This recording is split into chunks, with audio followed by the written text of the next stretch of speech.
Hello everyone, welcome to pen paper. मैं Kapil pen paper पर आपका स्वागत करता हूं। जैसे कि आप जानते हैं, हम लोग वन डे एग्ज़ाम की प्रिपरेशन के लिए जो टॉप इम्पोर्टेंट क्वेश्चंस हैं, जो रेगुलर प्रीवियस ईयर्स में क्वेश्चन पूछे जाते हैं, उसकी सीरीज़ कर रहे थे। हमने इससे पहले जैन धर्म, बौद्ध धर्म, महाजनपद पढ़ लिया है। अब हम पढ़ेंगे मौर्य पीरियड। ठीक है, मौर्य पीरियड। इससे जो 50 इंपॉर्टेंट क्वेश्चंस हैं वो मैं पूछूंगा, वो हम आपको कराएंगे। क्वेश्चनों को एंजॉय करिए।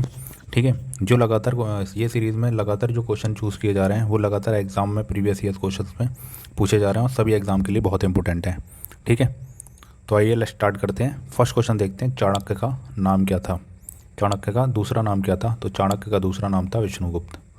ठीक है, चाणक्य का दूसरा नाम था विष्णुगुप्त। नेक्स्ट क्वेश्चन देखते हैं, निम्नलिखित में से किसकी तुलना मैकियावेली के प्रिंस से की जाती है?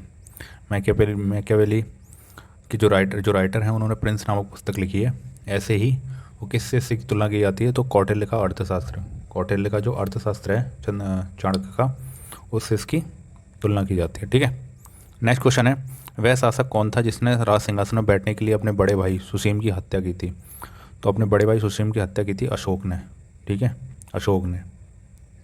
अगला क्वेश्चन देखते हैं, निम्नलिखित में से सम्राट अशोक की वह पत्नी कौन थी जिसने वह पत्नी कौन थी जिसने उसको प्रभावित किया था? तो उसकी पत्नी थी कारुआ की। नेक्स्ट क्वेश्चन है, अशोक ने अपने सभी अभिलेखों में एक रूपता से किस प्राकृत का प्रयोग किया है? तो किस प्राकृत का प्रयोग किया है? तो एक रूपता से उसने अर्धमगधी। नेक्स्ट क्वेश्चन है, बिंदुसार ने विद्रोहियों को कुचलने के लिए अशोक को कहाँ भेजा था? तो बिंदुसार ने विद्रोहियों को कुचलने के लिए तक्षशिला में भेजा था। तक्षशिला शिक्षा का केंद्र हुआ करता था उस समय। ठीक है, नेक्स्ट क्वेश्चन देखते हैं, निम्नलिखित में से वह कौन सा व्यक्ति है जिसका नाम देवान प्रियदर्शनी? ठीक है, तो उसका नाम था देव प्रियदर्शनी अशोक, सम्राट अशोक। ठीक है, सम्राट अशोक। नेक्स्ट क्वेश्चन देखते हैं, निम्नलिखित में से प्राचीनतम राजवंश कौन सा है? तो इन चारों में से प्राचीनतम राजवंश पूछा जा रहा है, मौर्य, गुप्त, कुणाल, कुषाण और गढ़। तो आपका सही आंसर है मौर्य। नेक्स्ट क्वेश्चन देखते हैं, कौटिल्य जिसका नाम चाणक्य भी था, किसका प्रधानमंत्री था? तो ये था आपका चंद्रगुप्त मौर्य। नेक्स्ट क्वेश्चन देखते हैं, कलिंग विजय के उपरांत अशोक महान ने निम्नलिखित में से किस धर्म को अंगीकार किया? तो अशोक ने बौद्ध धर्म को अपनाया था। ठीक है, बहुत सा भारी रक्तपात देखते हुए इसका हृदय परिवर्तन हो गया अशोक का, और इन्होंने क्या किया था? बौद्ध धर्म को अपनाया था। ठीक है, नेक्स्ट क्वेश्चन है, चंद्रगुप्त के शासन विस्तार में किसने मुख्य रूप से मदद की थी? तो चंद्रगुप्त के शासन विस्तार में मुख्य रूप से चाणक्य ने मदद करी थी। ठीक है, चाणक्य। सांची किस कला व मूर्तिकला का निरूपण है? तो सांची क्या है? बौद्ध का। ठीक है, नेक्स्ट क्वेश्चन है, प्राचीन भारत का वह प्रसिद्ध शासक जिसने अपने जीवन के अंतिम दिनों में जैन धर्म को अपनाया था? तो जैन धर्म को अपनाया था चंद्रगुप्त मौर्य। नेक्स्ट क्वेश्चन देखते हैं, मौर्य साम्राज्य की स्थापना किसने की थी?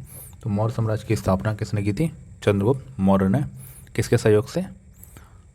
आचार्य चाणक्य। नेक्स्ट क्वेश्चन है, मौर्य साम्राज्य में प्रचलित मुद्रा का नाम क्या था? तो मौर्य साम्राज्य में प्रचलित मुद्रा थी, उसका नाम था पर्ण। नेक्स्ट क्वेश्चन है, निम्नलिखित में से कौन सा मौर्य वंश का शासक नहीं था? तो मौर्य वंश का शासक आपका चंद्रगुप्त मौर्य भी थे, अशोक भी थे, बिंदुसार भी था। ठीक है, अजातशत्रु नहीं था, अजातशत्रु। नेक्स्ट क्वेश्चन है, निम्नलिखित में से कौन सा अशोक का उत्तराधिकारी कौन बना था? तो अशोक का उत्तराधिकारी बना था कुणाल। ठीक है, नेक्स्ट क्वेश्चन है, मुद्रा राक्षक का लेखक निम्नलिखित में से कौन है? तो मुद्रा राक्षक एक पुस्तक थी। ठीक है, पुराना नाटक है। इसके जो लेखक थे उनका नाम था विशाख दत्त। 19 क्वेश्चन देखते हैं, मुद्रा राक्षस विशाख दत्त के प्राचीन भारतीय नाटक मुद्रा राक्षस की विषय वस्तु है? तो ये प्राचीन हिंदू जनश्रुतियों देवताओं पर राक्षसों के संघर्ष के बारे में, गलत। यह एक आर्य राजकुमार और एक कबीलाई महिला की प्रेम कथा है, गलत। दो आर्य कबीलों के बीच सत्ता के संघर्ष के बारे में है, ये भी गलत है। और सही आंसर हो जाएगा चंद्रगुप्त मौर्य के समय में राज दरबार की दुर्विसंधियों के बारे में इसमें बताया गया है। नेक्स्ट क्वेश्चन है, मालवा, गुजरात, महाराष्ट्र किस शासक ने पहली बार जीते थे? तो मालवा, गुजरात और महाराष्ट्र को पहली बार जीता था चंद्रगुप्त मौर्य ने। नेक्स्ट क्वेश्चन है आपका 21, किसने सहिष्णुता, उदारता और करुणा के त्रिविध आधार पर राजवंश की स्थापना की थी? तो किसने की थी? आपके सम्राट अशोक ने। ठीक है, नेक्स्ट क्वेश्चन है आपका 22, निम्नलिखित में से किस शहर में अशोक के शिलालेख नहीं है? तो अशोक के शिलालेख कहाँ पे नहीं है? गिरनार में भी है, गांधार में भी है, टोपरा में भी है, कहानी है पाटलिपुत्र, पाटलिपुत्र। ठीक है। अर्थशास्त्र का लेखक समकालीन किसका था? तो अर्थशास्त्र के लेखक थे कौटिल्य यानी आचार्य चाणक्य, और किसके समकालीन थे? चंद्रगुप्त मौर्य के, चंद्रगुप्त मौर्य। नंदवंश के पश्चात मगध पर किस राजवंश ने शासक किया? तो नंदवंश के पश्चात आपका मौर्य ने। तो नंदवंश का जो अंतिम शासक था उसका नाम था धनानंद, जिसको किसने हराया था? चंद्रगुप्त मौर्य ने, और मौर्य राजवंश की स्थापना की थी। नेक्स्ट क्वेश्चन देखते हैं। मौर्य काल में शिक्षा का सर्वाधिक प्रसिद्ध केंद्र कौन सा था? तो शिक्षा का प्रसिद्ध केंद्र था तक्षशिला, तक्षशिला। ठीक है। मैगस्थनीज की पुस्तक का नाम क्या था? तो मैगस्थनीज की जो पुस्तक थी उसका नाम था इंडिका। जिसके ग्रंथ में चंद्रगुप्त मौर्य का विशिष्ट रूप से वर्णन हुआ है वह है, तो चंद्रगुप्त मौर्य का जो विशिष्ट रूप से वर्णन किया गया वो है आपका विशाखदत्त, विशाखदत्त का मुद्रा राक्षस, मुद्रा राक्षस। ठीक है। नेक्स्ट क्वेश्चन है, वह स्रोत जिसमें पाटलिपुत्र के प्रशासन का वर्णन है वह है, तो पाटलिपुत्र का जो प्रशासन का वर्णन किया गया वो इंडिका में किया गया है। इंडिका किसने लिखी थी? मैगस्थनीज ने। ठीक है।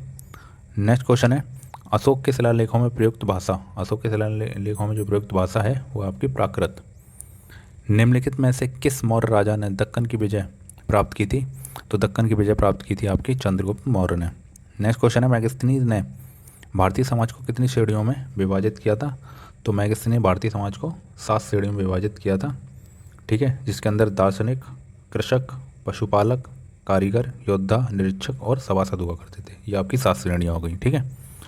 नेक्स्ट क्वेश्चन है, कौटिल्य के अर्थशास्त्र में किस पहलू पर प्रकाश डाला गया है? तो अर्थशास्त्र में कौटिल्य के जो पहलू पर प्रकाश डाला वो राजनीतियाँ, राजनीतिक नीतियाँ।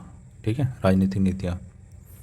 निम्न में से कौन सा क्षेत्र अशोक के साम्राज्य में सम्मिलित नहीं था? तो देखो, अशोक के साम्राज्य में अफगानिस्तान भी था, बिहार था, कलिंग था, केवल श्रीलंका नहीं था। ठीक है। पाटलिपुत्र को किस शासक ने सर्वप्रथम अपनी राजधानी बनाया था? तो पाटलिपुत्र को सर्वप्रथम किसने राजधानी बनाया था? चंद्रगुप्त मौर्य ने। पाटलिपुत्र में इससे चंद्रगुप्त का महल मुख्यतः किसका बना था? चंद्रगुप्त मौर्य का जो महल था वो लकड़ी का बना था। ठीक है। नेक्स्ट क्वेश्चन 36, बराबर या गया जिला की गुफाओं का उपयोग किसने आश्रय गृह के रूप में किया था?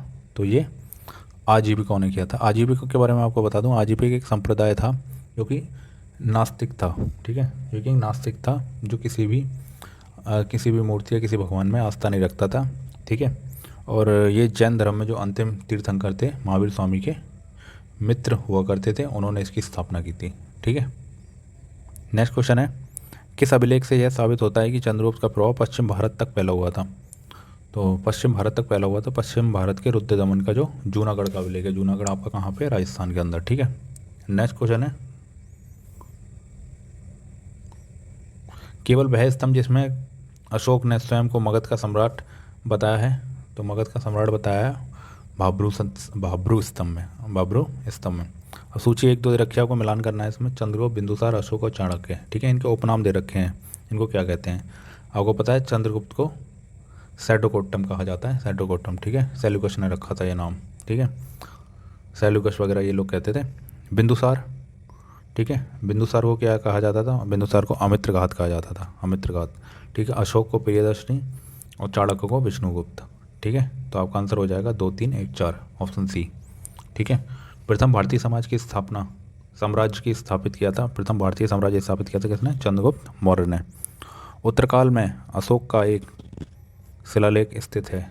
ठीक है, उत्तराल में। ठीक है, उत्तराल मतलब उत्तर भारत में। अशोक का शिलालेख कहाँ पे? कालसी में। कालसी कहाँ पड़ता है आपका? देहरादून के अंदर। देहरादून का एक छोटा सा टाउन है कालसी टाउन। ठीक है, कालसी वहाँ पड़ता है। ठीक है।